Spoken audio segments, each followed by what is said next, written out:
ఆవాజీ news కు స్వాగతం. నేను జ్యోతి. ముందుగా హెడ్లైన్స్ చూద్దాం. అనధికార పార్కింగ్, రాంగ్ పార్కింగ్ చేసిన వాహనాలపై కఠిన చర్యలు తప్పవు.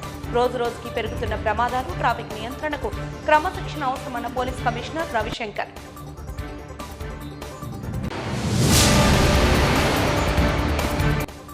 ఉపాధి కల్పించగలిగే స్థాయిలో ప్రతి కళాశాల జాబ్ మేళాలను నిర్వహించాలి.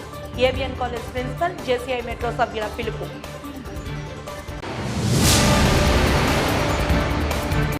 ఉత్తర ఒడిశా, బెంగాల్, ఈశాన్య రాష్ట్రాలకు వర్ష సూచన. ఉపరితల ద్రోణి ప్రభావంతో ఏపీ, తెలంగాణలో వర్షాలు కురుస్తాయన్న వాతావరణ శాఖ అధికారి సునంద. ఇక వివరాల్లోకి వెళ్తే, విశాఖ మహానగరంలో రోడ్లు అన్ని ప్రజలు క్షేమంగా వినియోగించుకునే విధంగా ఎటువంటి రాంగ్ పార్కింగ్లకు అవకాశం లేకుండా నేటి నుండి రాబో నెల మొత్తం నగర రోడ్లు వినియోగించే ప్రతి వాహనదారుడు రోడ్డు క్రమశిక్షణ తీసుకోవాలనే సదుద్దేశంతో additional DGP, commissioner of police, additional జిల్లా మెజిస్ట్రేట్ డాక్టర్ ఏ రవిశంకర్ ఆధ్వర్యంలో స్పెషల్ డ్రైవ్ను ఏర్పాటు చేశారు. అందులో భాగంగా నేడు నగర వ్యాప్తంగా అనధికార పార్కింగ్, రాంగ్ పార్కింగ్ చేసిన వాహనాలను, ముఖ్యంగా రోడ్డు చివర గల ఎల్లో లైన్ క్రాస్ చేసి వాహనాలు పార్కింగ్ చేసిన వాటిని ఖచ్చితంగా వారి వాహనాలకు ఇటీవల సిపి ఆధ్వర్యంలో నగర పోలీసు శాఖ కొనుగోలు చేసిన 200 వీల్ లాకర్లను వినియోగించి వెహికల్ లాక్లను చేశారు. ఈ సందర్భంగా సిపి మాట్లాడుతూ, సదరు వెహికల్కు అక్కడ సంబంధిత పోలీసు సిబ్బంది ఫోన్ నెంబర్, ఫైన్ అమౌంట్తో ఒక స్టిక్కర్ను అతికించడం జరుగుతుందని తెలిపారు. 1035 రూపాయల ఫైన్ కట్టిన తరువాతి సదరు వాహనాలను తిరిగి ఇవ్వడం జరుగుతుందని తెలిపారు. ఈ స్పెషల్ డ్రైవ్ సదుద్దేశం రోజురోజుకి పెరుగుతున్న జనాభా, వాహనాలతో నగరంలో రోడ్డు ప్రమాదాలు, ట్రాఫిక్ మరింత పెరిగే అవకాశం ఉన్నందున నగర ప్రజలందరూ పూర్తి ట్రాఫిక్ క్రమశిక్షణ అలవర్చుకోవాలని, రోడ్డు ప్రమాదాలు, ట్రాఫిక్ రద్దీ నుండి ప్రజలు భద్రంగా ఉండడమేనని తెలిపారు. ఈ స్పెషల్ డ్రైవ్ నెల రోజుల పాటు కొనసాగించబడుతుందని తెలిపారు.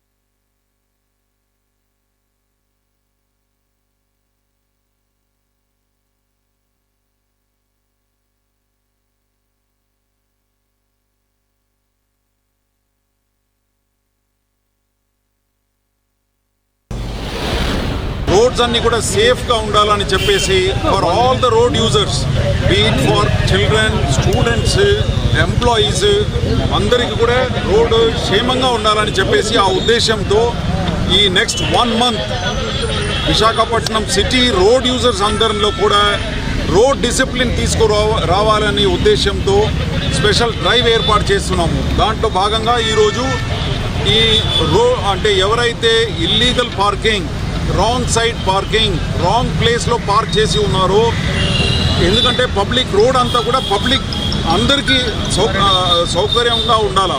ఇప్పుడు ఈ డ్రైవ్లో మేము ఈ విధంగా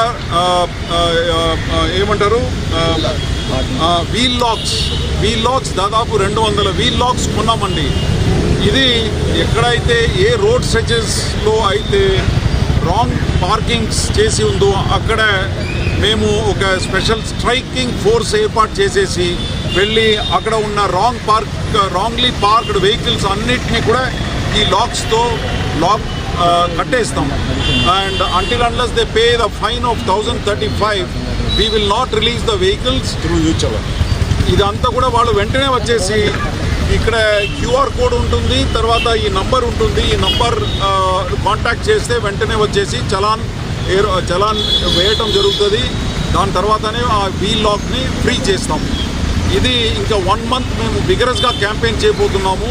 ఇది మాత్రమే కాదు, దీంతోపాటు మేము అదర్ వయలేషన్స్ ఏదైతే ఉందో దాని మీద కూడా దృష్టి పెట్టి మా ట్రాఫిక్ సిబ్బందులందరూ కూడా గట్టిగా దీని మీద ట్రాఫిక్ డిసిప్లిన్ తీసుకురావడానికి for all the road users we want to bring traffic discipline అండి. రోడ్ యూజర్స్ అందరూ కూడా చాలా డిసిప్లిన్గా ఉండాలి రోడ్ మీద. ఎందుకంటే Visakhapatnam city is one of the bad cities in Andhra Pradesh with respect to road traffic accidents. We are losing at least 1 or 2 lives every day on the roads of Visakhapatnam city. ఇది జరగకుండా ఉండాలని ఆ ఉద్దేశంతో ఇదంతా కూడా చేపట్టడం జరుగుతుంది. సీఎస్ జవహర్ రెడ్డి పర్యటన వివరాలను ఎందుకు గోప్యంగా ఉంచారంటూ జనసేన కార్పొరేటర్ పీతలమూర్తి యాదవ్ ప్రశ్నించారు. ఇప్పటికే సీఎస్ జవహర్ రెడ్డిపై సంచలన వ్యాఖ్యలు చేసిన పీతల ఆయన స్పందనపై తీవ్ర స్థాయిలో ధ్వజమెత్తారు. ఈ మేరకు ద్వారకానగర్ పౌర గ్రంథాలయంలో నిర్వహించిన విలేకరుల సమావేశంలో పీతలమూర్తి యాదవ్ మాట్లాడుతూ అత్యవసరంగా భోగాపురం ఎయిర్పోర్టుపై సమీక్షించాల్సిన అవసరం ఏం వచ్చిందని ప్రశ్నించారు. గత సీఎం చంద్రబాబు నాయుడు హయాంలో శంకుస్థాపన చేసిన భోగాపురంపై ఇప్పుడు ప్రభుత్వానికి ఆసక్తి ఎందుకు కలిగిందన్నారు. సింహాచల దేవస్థానంలో స్వామిని దర్శించుకున్న మీడియాకు ఎందుకు సమాచారం ఇవ్వలేదంటూ సీఎస్ను ప్రశ్నించారు. ఒక ప్రభుత్వ అధికారి పర్యటన వివరాలు గోప్యంగా ఉంచాల్సిన అవసరం ఏం వచ్చిందంటూ ప్రశ్నించారు. వీటన్నిటికీ సమాధానం చెప్పాల్సిన బాధ్యత జవహర్ రెడ్డికి ఉందని స్పష్టం చేశారు.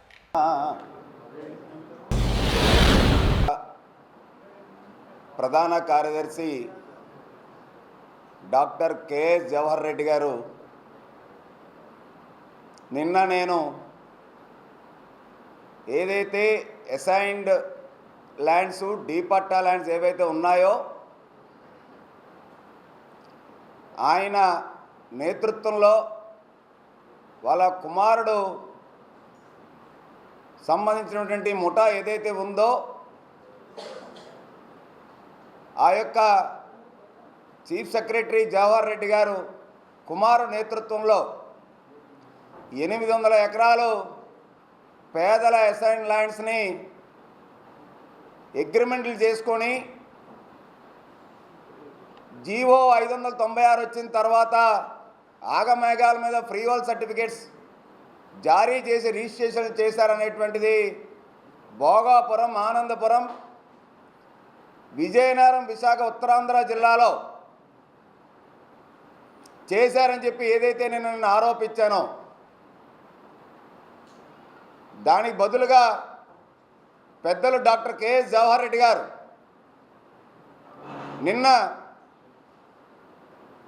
బహిరంగ క్షమాపణ చెప్పమని కోరడం ఒకటి,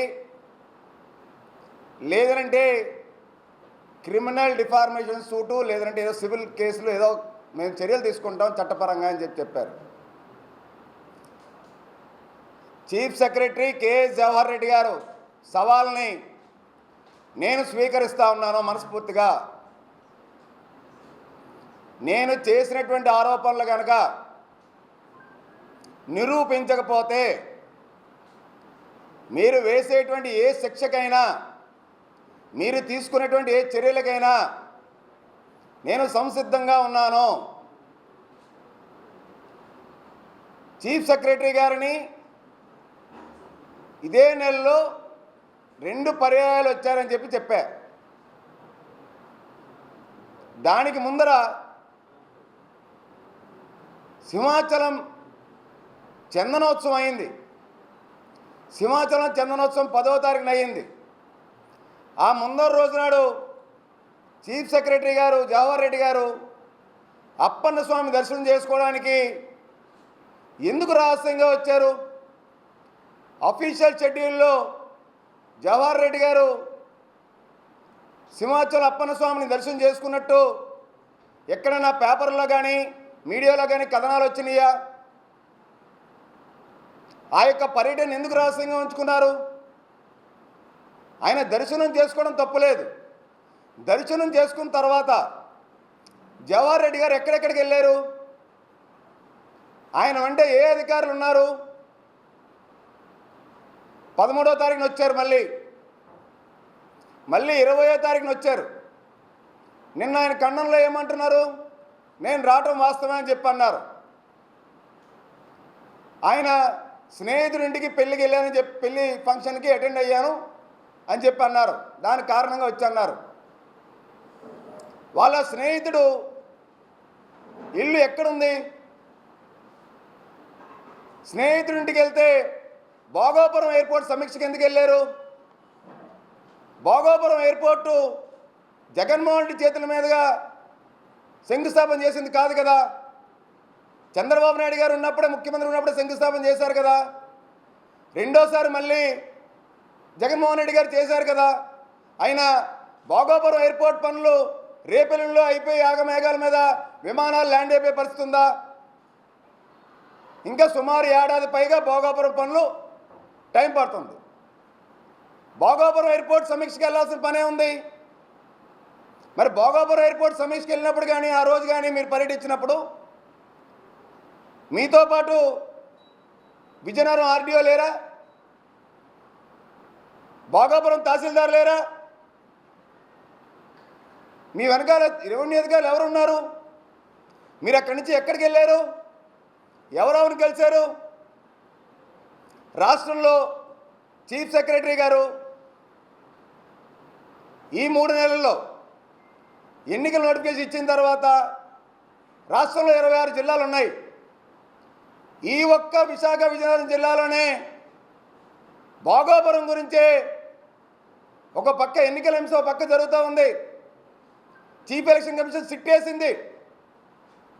అంత పెద్ద ఎత్తున ఎన్నికల సంబరాలు జరుగుతూ ఉంటే భోగాపురం మీద ప్రేమ చీఫ్ సెక్రటరీ జవహర్ రెడ్డి గారికి అమాంతంగా ఎందుకు పుట్టుకొచ్చింది?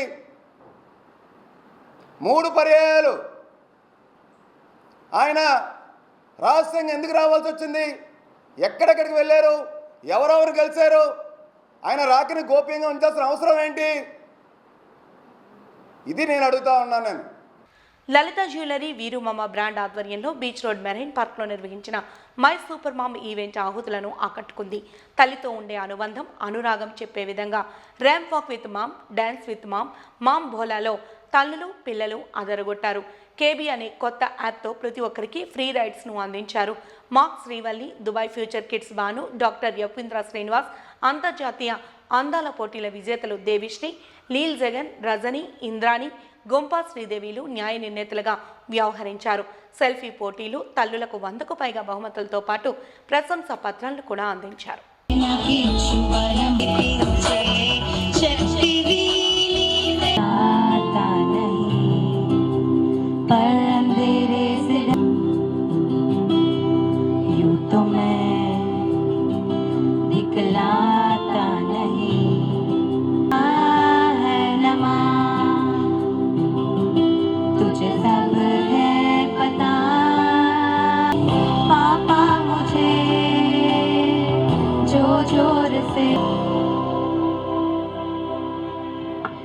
Thank you one and all for listening. Good evening, Visakhapatnam, and welcome to this wonderful Lalita Jewelry presents. ఈ సూపర్ మామ్స్ ని జడ్జ్ చేయడానికి వచ్చిన ఈ వండర్ఫుల్ బ్యూటీ విన్నర్స్ కి సంగీతం ఇంకా నేర్చుకోవాలనుకుంటే కనుక మ్యూజికల్ ఇస్ ఆల్సో పార్ట్నర్. వాళ్ళు కూడా ఇక్కడ ఉన్నారు. మీరు మరిన్ని వివరాలు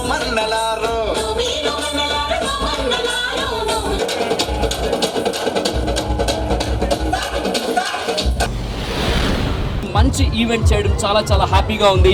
మీరు చూస్తూ ఉన్నారు వైజాగ్లో ఎటువంటి మంచి ఈవెంట్ జరిగినా కూడా చాలా మంచి రెస్పాన్స్ వస్తుంది. అండ్ అలాగే ఆ రెస్పాన్స్తో ఎవరైతే సపోర్ట్ చేస్తున్నారో వాళ్ళు కూడా ఎస్ వీళ్ళందరూ ఉన్నారు వైజాగ్లో అని చెప్పడానికి మరి కోసం ఎన్నో ఈవెంట్స్ చేస్తూ ఉంటాం. ఎలక్షన్స్ తర్వాత ఒక 2-3 months total power packed season తర్వాత ఒక మంచి రిలాక్సేషన్ ఈవెంట్ని ఈరోజు మై సూపర్ మామ్ అంటూ చేస్తూ ఉన్నాం. ఇది ఎవ్రీ మదర్స్ డేకి మనం చేస్తాం, బట్ ఎలక్షన్స్ వల్ల కాస్త పోస్ట్పోన్ చేస్తున్నాం.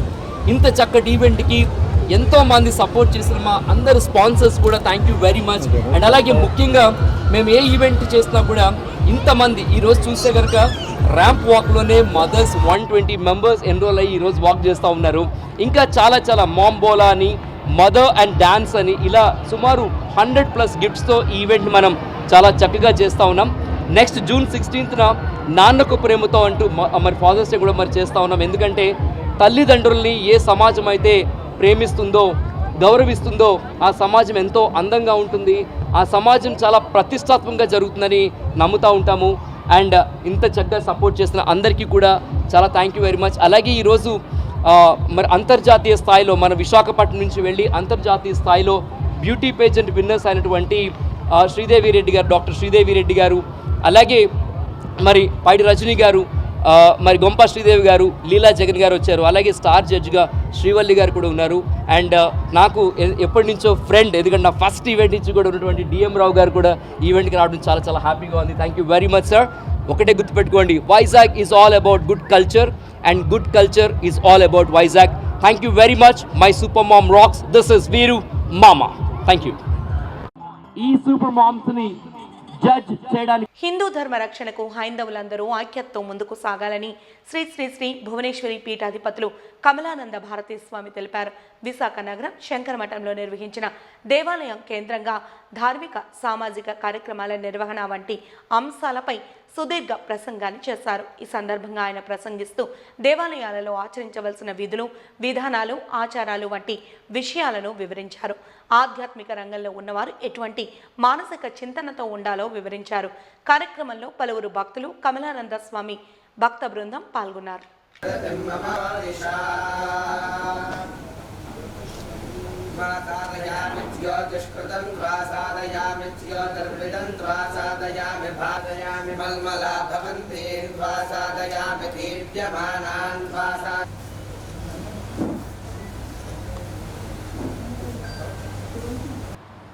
స్వామివారు బహుశా మీ అందరికీ కూడా టీవీ ద్వారా, పత్రికల ద్వారా పరిచయం ఉంటారు. ఇలాంటి విషయాలన్నింటి మీద ఒక ఉద్యమం చేసి దేవాలయాలన్నింటినీ సందర్శిస్తూ ఆ దేవాలయాలు ఇప్పటికీ 20 సంవత్సరాలు పూర్తయింది. అప్పుడు ఎండోబిట్స్ ప్రిన్సిపల్ సెక్రటరీగా ఉన్నారు.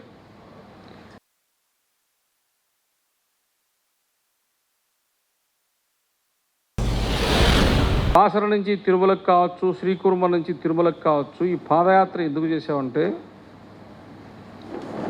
ఇప్పటికే రథయాత్ర కావచ్చు, పాదయాత్ర కావచ్చు, ఈ కార్యక్రమాల ద్వారా ఆంధ్రప్రదేశ్లో, తెలంగాణలో, ఈ 2 రాష్ట్రాల్లో వ్యక్తిగతంగా 9,000 గ్రామాలకు వెళ్ళాను నేను. 9,000 గ్రామాలకు. ఆ గ్రామానికి పోయి ఏం చేసామంటే గ్రామంలో పరిక్రమ చేసాం. గ్రామ పరిక్రమ ఎందుకు చేసామంటే ఆ గ్రామంలో ఎన్ని దేవాలయాలు ఉన్నాయో ఆ గ్రామస్తులకే తెలియదు. మన ఊర్లో 20 దేవాలయాలు ఉన్నాయని వాళ్ళకి తెలియదు. ఆ 20 వాళ్ళే కట్టుకున్నారు. ఆ ఊర్లో ఉండే ప్రతి ఒక్కళ్ళు సిమెంటు బస్తాయి ఇచ్చి ఉండొచ్చు, ఇటుకలు ఇచ్చి ఉండొచ్చు, ధ్వజస్తంభానికి ఇచ్చి ఉండొచ్చు, విగ్రహాలకి ఇచ్చి ఉండొచ్చు, కట్టుకోవడానికి దేనికి రకరకాలైనటువంటి సేవ చేసి ఉండొచ్చు. కానీ ఈ గ్రామంలో ఈయనకు అలవాటు ఉండే ఒక్క దేవాలయం తప్పితే పక్క దేవాలయానికి ఊడు. అందుకని హిందువులకు వాళ్ళ గ్రామంలో ఉండే దేవాలయాన్నే వాళ్లకు పరిచయం చేయాలనే దానికి ఆ కార్యక్రమం పెట్టాం. అంటే నాకు ఎన్ని దేవాలయాలు ఉన్నాయి, నాకు ఎంత బాధ్యత ఉంది, ఈ ఊర్లో ఉండే దేవాలయాలని సక్రమంగా నిర్వహించవలసిన బాధ్యత ఎవరిది, ఒక దేవాలయంలో అర్చకుడు లేకపోతే బాధ్యత ఎవరిది, అక్కడ ధూపదీప నైవేద్యాలు జరగకపోతే బాధ్యత ఎవరిది, అక్కడ భజన లేకపోతే బాధ్యత ఎవరిది, దేవాలయం తలుపులు తాళాలు తీయకపోతే బాధ్యత ఎవరిది. నేను పాదయాత్ర చేస్తున్నప్పుడు ఒక గ్రామంలో నేను దారిలో వెళుతూ ఉంటే ఒక చిన్న దేవాలయానికి తాళం వేసేసి ఉంది. ఆ తాళం కూడా తుప్పు పట్టిపోయింది. తలుపుల దగ్గరంతా కూడా చెదబట్టి ఉన్నది. అంటే ఆ దేవాలయం తలుపు తాళం తీసి ఎన్ని రోజులైంది. దాంట్లో నుంచి ఆ రంధ్రంలో నుంచి లోపలికి డబ్బులు వేస్తున్నారు. 5 రూపాయలు, 2 రూపాయలు, 10 రూపాయలు. ఆ డబ్బులన్నీ చెదులు పట్టిపోయినాయి. అయ్యప్ప మాల వేస్తున్నారా లేదా, శివుడి మాల వేస్తున్నారా లేదా, హనుమాన్ మాల వేస్తున్నారా లేదా, కనకదుర్గమ్మకు మాల వేస్తున్నారా లేదా, కొన్ని లక్షల మంది వేస్తున్నారు. అవునా? గణేశోత్సవాలు చేస్తున్నావా లేదా, ఒక చిన్న వీధిలో 10 లక్షలు 20 లక్షలు ఖర్చు పెడుతున్నారు. చిన్న వీధిలో, చిన్న గ్రామంలో 40-50 లక్షలు ఖర్చు పెడుతున్నారు వినాయక చవితికి. అవునా? ఒక చిన్న గ్రామంలో నెలకు 10,000 రూపాయలు అర్చకుడికి ఇస్తే సంవత్సరానికి 1,20,000. ధూపదీప నైవేద్యానికి ఒక 25,000. 1.5 లక్షల రూపాయలు ఖర్చు పెడితే ఒక దేవాలయం ఒక గ్రామంలో నిర్వహించుకోవచ్చు. 10 లక్షల రూపాయలు పెట్టి ఒక్కరోజు ఉత్సవం చేసేవాడు 1.5 లక్ష పెట్టి సంవత్సరం అంతా పూజ చేయించుకోవాల ఆలోచన రావట్లా. చర్చిలో ఏం చేస్తారు, క్రైస్తవుడు ఎలా జీవించాలో చెప్తారు. మసీదులో ఏం చేస్తారు, ముస్లిం ఎలా జీవించాలో చెప్తారు. క్రైస్తవ మతాన్ని ప్రచారం చేయటానికే చర్చి ఉన్నది. ఇస్లాం మతాన్ని ప్రచారం చేయటానికే మసీదు ఉన్నది. ఏ ఒక్క దేవాలయంలోనైనా హిందూ ధర్మాన్ని ప్రచారం చేస్తున్నారా? ఏ ఒక్క దేవాలయం, ఒక్క తిరుమల తిరుపతి దేవస్థానం మినహాయిస్తే మొత్తం భారతదేశంలో, అది కూడా చెప్తున్నా, మొత్తం భారతదేశంలో హిందూ ధర్మ ప్రచార పరిషత్ అనేటువంటి విభాగము ఒక్క తిరుమల తిరుపతి దేవస్థానంలో తప్ప ఇంకొక దేవాలయంలో లేదు. జేసీఐ విశాఖ మెట్రో సంయుక్త ఆధ్వర్యంలో మెగా జాబ్ మేళాను నిర్వహించామని ప్రాజెక్ట్ చైర్మన్ గోవింద తెలిపారు. ఉపాధి కల్పనే లక్ష్యంగా కళాశాలలో విద్యాబోధన జరపాలని వారు తెలిపారు. ఈ మేరకు డిగ్రీ పూర్తి చేసిన యువత మేళాలో పాల్గొని తమ ప్రతిభను నిరూపించుకున్నారు. ఈ మేరకు కళాశాల ప్రిన్సిపల్ మాట్లాడుతూ ప్రతి ఏడాది ఇదే తరహాలో జాబ్ మేళాను నిర్వహించడం తమ కళాశాల ఆనవాయితీగా చెప్పుకొచ్చారు. సంవత్సరం మొత్తం మీద 15 జాబ్ మేళాలను నిర్వహిస్తూ విద్యార్థులకు యువతకు ఉపాధి దిశగా అవకాశాలను కల్పించడమే తమ కళాశాల లక్ష్యమని వెల్లడించారు.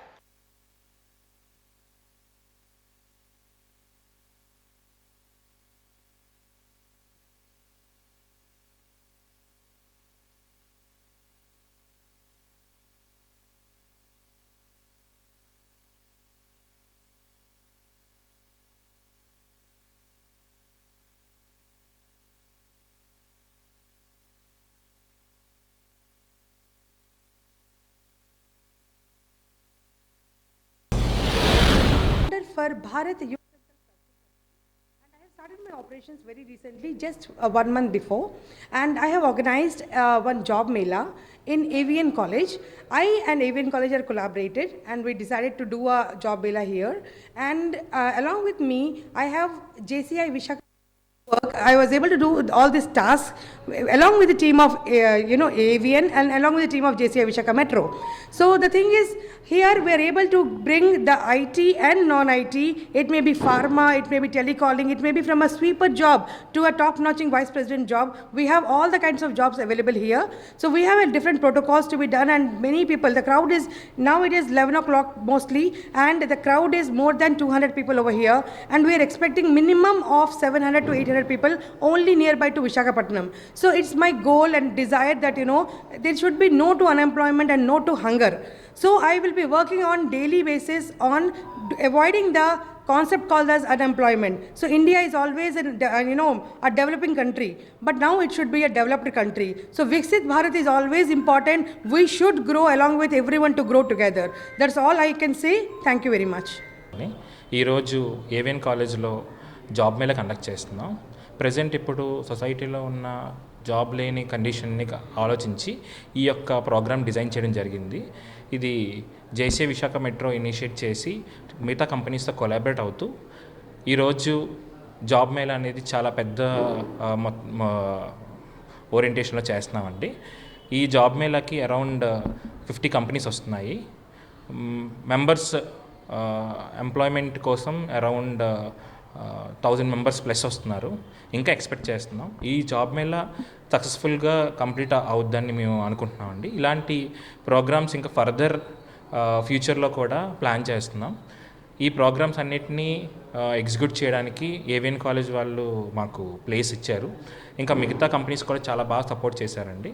So thank you every one for giving us this opportunity for making this job mela. Present ఇప్పుడైతే అరౌండ్ 900 వరకు ఎన్రోల్ అయ్యారండి. ఇంకొక 1500 వరకు వెళ్తారని అనుకుంటున్నాం. ఆవరణలో జేసీఐ వారి సహకారంతో మెగా జాబ్ మేళా అనేటువంటిది కండక్ట్ చేయడం జరుగుతుంది. ఈ జాబ్ మేళాలో సుమారు 32 కంపెనీస్ హెచ్ఆర్ మేనేజర్స్ అందరూ కూడా అటెండ్ అయ్యారు. అలాగే స్టూడెంట్స్ సుమారుగా ఒక 800 మంది స్టూడెంట్స్ ఈ యొక్క ఇంటర్వ్యూస్ ఇప్పటి వరకు కూడా అటెండ్ అవ్వడం జరుగుతుంది. మరి ముఖ్యంగా కళాశాలలో కేవలం సర్టిఫికేట్సే కాకుండా జాయిన్ అయినటువంటి ప్రతి విద్యార్థికి కూడా సర్టిఫికేట్తో పాటు డిగ్రీ అయిన తర్వాత ఒక జాబ్ కూడా ఇవ్వాలనే ఉద్దేశంతో ఏవిఎన్ కళాశాల ఈ యొక్క జాబ్ మేళాన్ని ఆర్గనైజ్ చేయడం జరుగుతుంది జేసీఐ వారి యొక్క సహకారంతో. ఎంతోమంది మన రాష్ట్రంలో కానీ దేశంలో కానీ డిగ్రీలు పూర్తి చేసుకొని ఇంజనీరింగ్ పూర్తి చేసుకొని ఉద్యోగాలు లేక చాలా సందర్భాలలో చాలా రకమైనటువంటి అనేకమైనటువంటి ఇబ్బందులు పడుతున్నటువంటి సందర్భంలో మరి విద్యా సంస్థలన్నీ కూడా కేవలం విద్యను అందించడమే కాకుండా విద్యతో పాటు ఈ యొక్క ఉద్యోగ అవకాశాలు కూడా కల్పించినప్పుడు మాత్రమే ఈ యొక్క కళాశాలకు ఒక విలువ ఉంటుందని చెప్పేసి ఉద్దేశంతో మా యొక్క vice chairman and correspondent Adeep Bhanojirao గారి సహకారంతో ఈ మెగా జాబ్ మేళాని మేము మా కాలేజు ఆవరణలో స్టార్ట్ చేయడం అనేది జరిగింది. మరి ఈ విధంగా మా కళాశాలలో ప్రతి ఏడాది కూడా కనీసం ఒక 10-15 జాబ్ మేళాలు కండక్ట్ చేసి మా విద్యార్థులతో పాటు ఇతర కళాశాలలో చదువుతున్నటువంటి విద్యార్థులు కూడా ఈ ఉత్తరాంధ్ర ప్రాంతంలో ముఖ్యంగా ఉన్నటువంటి శ్రీకాకుళం, విజయనగరం, విశాఖపట్నం జిల్లాలో చదువుతున్నటువంటి అందరి విద్యార్థులు కూడా విద్యతో పాటు ఉద్యోగ అవకాశాలు కల్పించేటటువంటి ఉద్దేశంతో మా ఈ విద్యా సంస్థ ముందుకి మేము చాలా దీంతో ఈ యొక్క ఉద్యోగ కల్పన అనేటువంటిది ఏర్పాటు చేయడం జరుగుతుంది. దీనికి ఎంతోమంది సహాయ సహకారాలు అందిస్తున్నారు. ఎంతోమంది జేసీఐ లాంటి సంస్థలు, అదేవిధంగా చాలా ఫిలాంథ్రపిస్టులు మాకు పిన్నమనేని శ్రీనివాసరావు గారు కూడా ఈరోజు ముఖ్య అతిథిగా ఈ యొక్క సమావేశానికి అటెండ్ అయ్యారు. మాకు గర్వకారణం ఏంటంటే ఆయన దేశ విదేశాల్లో ఎన్నో కార్యక్రమాలు, సామాజిక కార్యక్రమాలు ఏర్పాటు చేసి ఎంతోమందికి ఒక భవిష్యత్తుని ఇచ్చేటటువంటి వ్యక్తి. ఆ వ్యక్తి మా కాలేజ్లో చదువుకోవడం మాకు చాలా గర్వకారంగా ఉంది. మా కాలేజీలో చదువుకొని ఇప్పుడు అయినటువంటి దేశ విదేశాలలో కూడా మన దేశంతో పాటు అనేకమైనటువంటి కార్యక్రమాలు ఏర్పాటు చేసి ముఖ్యంగా యువతలో ఏ రకంగా వాళ్ళ యొక్క విద్యాబుద్ధులతో పాటు ఏ రకంగా వాళ్ళు జీవితంలో మెలగాలి, జీవితంలో ఎటువంటి మెలకువలతో జీవితాన్ని సాగించాలి, ఏ విధంగా వాళ్ళ యొక్క పురోగతిని సాధించాలని చెప్పేసి ఉద్దేశంతో చాలా కార్యక్రమాలు చేపడుతున్నారు. మరి ఆయన కూడా సందర్భంగా మాకు మాట ఇచ్చారు, మన కళాశాలకి, నేను చదువుకున్న కళాశాలకి తప్పకుండా మన విద్యార్థులకి మార్పుని తీసుకొచ్చే విధంగా అనేక కార్యక్రమాలు చేపడదామని చెప్పేసి శ్రీనివాసరావు గారికి నాకు కృతజ్ఞతలు తెలియజేస్తున్నాను. బంగాళాఖాతంలో కొనసాగుతున్న తుఫాన్ నేడు తీవ్ర తుఫాన్గా మారింది. కాగా రెమాల్ నేటి అర్ధరాత్రి బెంగాల్ సమీపంలో తీరం దాటే అవకాశం ఉందని విశాఖ వాతావరణ కేంద్ర డైరెక్టర్ సునంద తెలిపారు. ఈ సందర్భంగా ఆమె మీడియాతో మాట్లాడుతూ తీరం దాటే సమయంలో 110 నుండి 120 కిలోమీటర్ల వేగంతో గాలులు వీస్తాయని వెల్లడించారు. ఉత్తర ఒడిశా, బెంగాల్, ఈశాన్య రాష్ట్రాలకు వర్ష సూచన ఉందని అన్నారు. ఉపరితల ద్రోణి ప్రభావంతో ఏపీ, తెలంగాణలో అక్కడక్కడ వర్షాలు కురుస్తాయని వెల్లడించారు. 27 వరకు వేటకు వెళ్లొద్దని మత్స్యకారులకు హెచ్చరించామని తెలిపారు. నిన్నటి తీవ్ర వాయుగుండము రాత్రి రెమల్ తుఫానుగా ఇది బలపడింది. ఈరోజు ఉదయం మరింత తీవ్రత పెరిగి తీవ్ర తుఫానుగా కొనసాగుతున్న పరిస్థితి ఉంది. ప్రస్తుతం ఇది 19.5 డిగ్రీ ఉత్తర అక్షాంశం దగ్గర ఇక్కడ కేంద్రీకృతం అయ్యింది. రానున్న గంటల్లో మరికాస్త ఉత్తర దిశగా కదులుతూ ఇది బంగ్లాదేశ్ పరిసర ప్రాంతంలో తీరం దాటే అవకాశం ఉంది. ప్రస్తుతం ఇది కెపుపురాకి దక్షిణ నైరుతి దిశగాను, అలాగే సాగర్ ఐలాండ్స్కి నైరుతి దిశగా ఆగ్నేయంగా కేంద్రీకృతం అయ్యింది. రానున్న మరికొన్ని గంటల్లో ఇంకా తీవ్రత పెరుగుతూ ఇది బంగ్లాదేశ్ పరిసర ప్రాంతాల్లో తీరం దాటే అవకాశం ఉంది. దీని యొక్క ప్రభావం అనేది విండ్ స్పీడ్ అనేది ఇక్కడ ఎక్కువ ఉంటుంది. ఇవాళ సెంట్రల్ బేలో అయితే కనుక 80 to 90 గస్టింగ్ టు 100 kmph వరకు ఉంటున్నాయి. వేరేజ్ ఉత్తర బంగాళాఖాతంలో అయితే కనుక గంటకి 85 to 95 gusting to 105 kmph winds అనేవి ప్రివైల్ అవుతున్నాయి. దీని యొక్క ప్రభావం అంతా కూడాను ఇటు ఒడిశా, వెస్ట్ బెంగాల్, బంగ్లాదేశ్ అలాగే నార్త్ ఈస్ట్ స్టేట్స్ మీద ఉండనుంది. ఈరోజైతే చూసుకున్నట్లయితే ఒడిశా, వెస్ట్ బెంగాల్, బంగ్లాదేశ్ ఈ పరిసర ప్రాంతాలన్నింటిలోనూ కూడాను తేలిక నుంచి మోస్తరు వర్షాలు చాలా ప్రాంతాల్లో ఉంటూ భారీ నుంచి అతి భారీ వర్షాలు అయితే ఈ ప్రాంతంలో కొన్ని ప్రాంతాల్లో ఉంటాయి. ఈ ప్రాంతాల్లో అయితే కనుక ఈ బంగ్లాదేశ్ అలాగే వెస్ట్ బెంగాల్ ఈ ప్రాంతాలన్నింటిలో కూడాను కొన్ని ప్రాంతాల్లో భారీ నుంచి అతి భారీ వర్షాలు ఉంటాయి. ఇక్కడైతే కనుక భారీ వర్షం నమోదయ్యే అవకాశం ఉంది. ఇక్కడ చూసుకున్నట్లయితే రేపటి నుంచి అంటే 26th ఆఫ్టర్నూన్ నుంచి 27th రేపంతా కూడాను ఈ నార్త్ ఈస్ట్ స్టేట్స్లో కూడాను రెయిన్ఫాల్ అనేది గ్రాడ్యువల్గా పెరుగుతుంది. భారీ నుంచి భారీ వర్షాలు అనేవి ఇక్కడ ఉంటాయి. ఈరోజు చూసుకున్నట్లయితే ఇంకా ఈరోజు మధ్యాహ్నం నుంచి ఈ ప్రాంతాల్లో అత్యంత భారీ వర్షాలు కూడా నమోదవడానికి అవకాశం ఉంది. ముఖ్యంగా వెస్ట్ బెంగాల్లో ఉన్నటువంటి హౌరా, హుగ్లీ ఈ ప్రాంతాల్లో కూడా చాలా రెయిన్ఫాల్ ఎక్కువగా ఉంటుందని ఇప్పటికే అంచనాలు వేయడం జరిగింది. అయితే మన ఆంధ్ర రాష్ట్రానికి ఇది చాలా దూరంలో ఉంది. ఆల్మోస్ట్ మన ఆంధ్ర రాష్ట్రంది 18 డిగ్రీ లాటిట్యూడ్ అనుకుంటే ఇది 19.5 లాటిట్యూడ్ దగ్గరకు వచ్చింది కనుక ఇది చాలా దూరం వెళ్ళింది. సో దీని యొక్క ప్రభావం అనేది మరి నిన్నటి కొద్దిగా ఉంది. అవుటర్ బ్యాండ్స్ రావడం వల్ల ఇప్పుడు మరి ఇంకా పైకి వెళ్ళిపోవడం వల్ల ఆల్మోస్ట్ మనకి ఎండ వాతావరణం అనేది అక్కడక్కడ ఉంటుంది. క్లౌడీ వెదర్ అక్కడక్కడ ఉండే అవకాశం అయితే ఉంది. మరి ఈరోజు చూసుకున్నట్లయితే మన ఆంధ్ర రాష్ట్రం మీద దీని యొక్క ప్రభావం అనేది చాలా తగ్గింది, ఇప్పటికే తగ్గింది. అక్కడక్కడ ఎండ వాతావరణము, లైట్ క్లౌడింగ్ అనేది కూడా అక్కడక్కడ వస్తున్న పరిస్థితి ఉంది. ఈరోజు చూసుకున్నట్లయితే చాలా ప్రాంతాల్లో ఎండ వాతావరణం ఉంటుంది. అలాగే 1 లేదా 2 చోట్ల తేలికపాటి వర్షాలు ఉండే అవకాశం ఉంది. ఈ వర్షాలు కూడాను తేలికపాటి వర్షాలు ఈవెన్ సాయంత్రం వేళలో ఉండే అవకాశం అయితే కనబడుతుంది. ఈ రోజైతే చూసుకున్నట్లయితే ఎక్కువ నార్త్ కోస్ట్లో ఆంధ్రప్రదేశ్లోనే ఈ అవుటర్ బ్యాండ్స్ చాలా లైట్ క్లౌడ్స్ అనేవి వస్తున్నాయి. ఎప్పుడైతే క్లౌడ్స్ వస్తాయో కొంచెం క్లౌడీగా, తర్వాత ఎండగా ఇలాంటి వాతావరణం ఉంటుంది. రేపటి నుంచి ఇంకా ఈ క్లౌడ్ ఫ్రీ ఏరియా అయిపోతే కొద్ది వచ్చే 4 రోజులు కూడాను టెంపరేచర్స్ అనేవి మరి ఎక్కువ ఉండే అవకాశం ఉంది. ఈ ఏరియా అంతా కూడా క్లౌడ్ ఫ్రీగా ఉంటుంది. సో టెంపరేచర్స్ గ్రాడ్యువల్గా పెరుగుతాయి, అయితే ఒకేసారిగా పెరగగానే గ్రాడ్యువల్గా పెరుగుతాయి. అలాగే ఈ ప్రాంతంలో రెయిన్ఫాల్ అంతా కూడా ఉంటుంది. ఇప్పటికే నైరుతి ఋతుపవనాలు మన ఈ ప్రాంతం అంతా కూడా విస్తరించడం జరిగింది. ఇంకా ఇవి చురుకుగా ఉన్నాయి. రానున్న రోజుల్లో మరి కాస్త చురుకుగా వచ్చి మన ప్రాంతాలకు కూడా కవర్ అయ్యే అవకాశం అయితే కనబడుతోంది. ఇది ప్రస్తుతమైనటువంటి అప్డేట్. వాజీ న్యూస్ ముగించే ముందు హెడ్లైన్స్ మరొకసారి చూద్దాం. అనధికార పార్కింగ్, రాంగ్ పార్కింగ్ చేసిన వాహనాలపై కఠిన చర్యలు తీసుకుంటాం. రోజు రోజుకి పెరుగుతున్న ప్రమాదాలు, ట్రాఫిక్ నియంత్రణకు క్రమశిక్షణ అవసరమన్న పోలీస్ కమిషనర్ రవిశంకర్.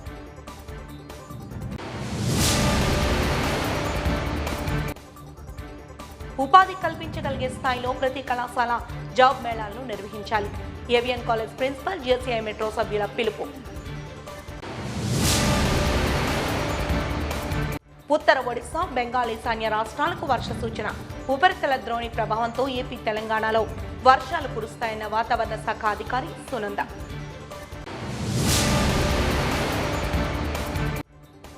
వాజీ న్యూస్ ఇంతటితో సమాప్తం. నమస్కారం.